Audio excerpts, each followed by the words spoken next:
In this video, we will talk about the next chapter, that is pollination and fertilization. Pollination को सबसे पहले हम यहाँ पे डिस्कस करेंगे. पॉलिनेशन एक ऐसा प्रोसेस होता है जिसमें मेल रिप्रोडक्टिव पार्ट यानी कि एंड्रोशियम से पॉलन ग्रेन्स जो कि मेल सेक्स सेल्स होते हैं ट्रांसफ़र होते हैं टू दी स्टिग्मा. स्टिग्मा क्या है?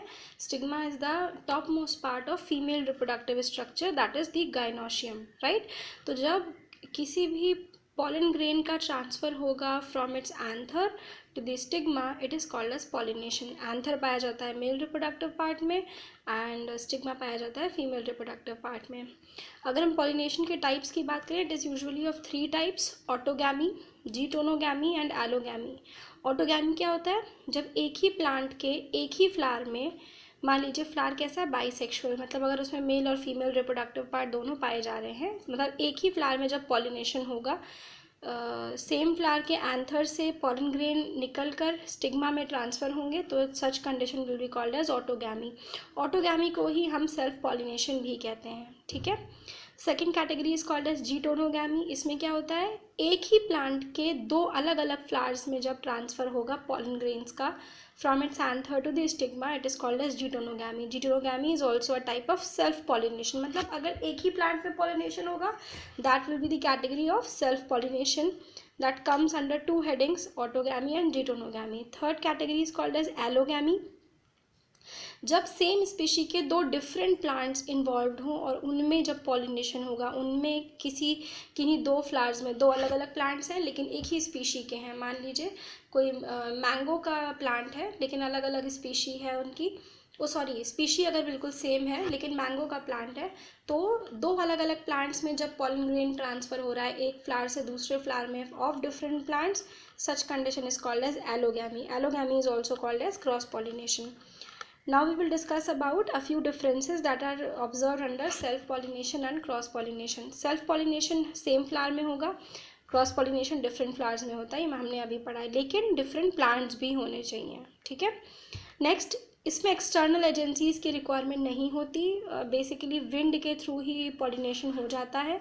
पॉलन ग्रेन्स इतने माइन्यूट स्ट्रक्चर्स होते हैं कि वो विंड के साथ ब्लो होकर अपने आप ट्रांसफ़र हो जाते हैं. क्रॉस पॉलिनेशन में एक्सटर्नल एजेंसीज की रिक्वायरमेंट होती है, for example water, for example insects या एलिफेंट, ऐसे बहुत सारे एनिमल्स हैं, बैट्स वगैरह, जो कि पॉलन ग्रेन को ट्रांसफ़र करते हैं, ठीक है.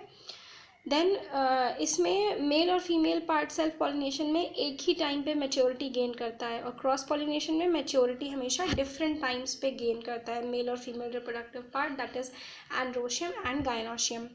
नेक्स्ट, इसमें जो नई वैरायटीज़ हैं उनके बनने के चांसेस नहीं होते हैं, ठीक है, क्योंकि सेम एक ही स्पीशी में हो रहा है, सेम प्लांट में हो रहा है, तो डिफरेंसेस के चांसेस बहुत कम होते हैं. लेकिन क्रॉस पॉलिनेशन में डिफरेंसेस देखने को मिल सकते हैं जेनेटिक चेंजेस के बेसिस पे. नेक्स्ट, इसमें जो पैटर्नल कैरेक्टर्स होते हैं, पैटर्नल मतलब फादर और मदर दोनों के जो कैरेक्टर्स हैं वो प्रिजर्व रहते हैं. फादर और मदर से यहाँ पर मतलब सिर्फ और सिर्फ मेल और फीमेल रिप्रोडक्टिव पार्ट से है. प्लांट्स में फादर और मदर प्लांट ऐसा कुछ नहीं होता है. मीन्स एंड्रोशियम और गाइनोशियम के कैरेक्टर्स सेल्फ पॉलिनेशन में प्रिजर्व रहते हैं, जबकि क्रॉस पॉलिनेशन में ऐसे कैरेक्टर्स बिल्कुल भी प्रिजर्व नहीं होते हैं, उनमें चेंजेस या वेराइटीज़ देखने को ईजिली मिल जाती हैं. Next, we will talk about a few advantages and disadvantages of self-pollination and cross-pollination, right? सबसे पहले अगर हम एडवांटेजेस की बात करें, इसमें सेल्फ पॉलिनेशन में पॉलन ग्रेन्स की वेस्टेज बिल्कुल भी नहीं होती है. जितने पॉलन ग्रेन्स होते हैं सब यूटिलाइज हो जाते हैं इन दैट प्रोसेस. नेक्स्ट, इसमें पैटर्नल कैरेक्टर्स प्रिजर्व रहते हैं, जो मैंने अभी पहले ही आपको बताया. इसमें सेंट या नेक्टर को प्रोड्यूस होने की ज़रूरत नहीं है. पॉलन बेसिकली जो एंथर में पॉलन ग्रेन्स हैं वो अपने आप फीमेल रिप्रोडक्टिव पार्ट में गिर जाते हैं, तो उसमें सेंट या नेक्टर के प्रोडक्शन की ज़रूरत नहीं है, because external agency he involve नहीं है, यानी कि इंसेक्ट्स, बर्ड्स वगैरह. नेक्स्ट, इसमें जो फ्लावर्स होते हैं उनको बहुत लार्ज या शोई कलरफुल होने की ज़रूरत नहीं है, ठीक है, क्योंकि उसमें इंसेक्ट्स का अट्रैक्शन तो इन्वॉल्व है ही नहीं. क्रॉस पॉलिनेशन के एडवांटेजेस की अगर हम बात करें, तो इसमें जो ऑफस्प्रिंग्स बनते हैं वो ज़्यादा हेल्दियर होते हैं. हेल्दियर क्यों? बिकॉज इसमें वैराइटीज़ की पॉसिबिलिटीज़ हैं, ठीक है। तो इस वजह से जो नई ऑफस्प्रिंग बनती है वो ज़्यादा स्टेबल होती है। इसमें जो सीड्स इन्वॉल्व होते हैं वो ज़्यादा अबेंडेंट और वायबल होते हैं। अबेंडेंट मतलब जब कोई चीज़ बहुत एफिशिएंटली यूज़ हो सके, नंबर वन। वायबल मतलब जब कोई चीज़ बहुत एक्टिव हो, उसको हम कहते हैं वायबल। तो क्रॉस पॉलिनेशन में जो सीड्स बनते हैं वो ज़्यादा एक्टिव होते हैं comparative to self pollination. And next last is new varieties can be produce, that is told earlier also. अगर हम डिसएडवांटेजेस की बात करें तो इसमें हर जनरेशन के साथ जो नई वेराइटी बन रही है वो काफ़ी वीक होती जाती है, ठीक है।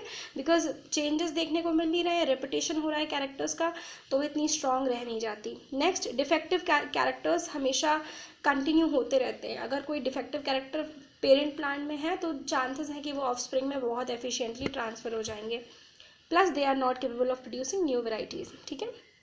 डिसएडवांटेजेस की अगर हम बात करें तो इसमें क्रॉस पॉलिनेशन में पॉलिनेशन हो ही जाए ये कोई ज़रूरी नहीं होता। ये सिर्फ डिपेंडेंट है एक्सटर्नल एजेंसीज पे, खुद से कुछ भी इसमें करने का पोटेंशियल नहीं होता इस प्रोसेस में। देन डिसएडवांटेजेस क्या है क्रॉस पॉलिनेशन की, इसमें पॉलन ग्रेन्स का वेस्टेज काफ़ी ज़्यादा होता है। कुछ required amount of pollen grain ही सिर्फ बर्ड्स और एनिमल्स कैरी करते हैं, बाकी सारा का सारा पॉलन ग्रेन वेस्ट हो जाता है। देन ये थोड़ा अनइकोनॉमिकल प्रोसेस है, बिकॉज इसमें जो फ्लावर्स हैं उनका लार्ज होना, उनका शोई होना, लार्ज और शोई से मतलब उनके जो पेटल्स और सेपल्स होंगे वो काफ़ी कलरफुल और अट्रैक्टिव होंगे, जिसके बेसिस पे दूसरे इंसेक्ट्स या बर्ड्स उनकी तरफ अट्रैक्ट हो। अगर ऐसे नहीं होगा तो ऑब्वियस ही बात है क्रॉस पॉलिनेशन उनमें फेवर नहीं करेगा।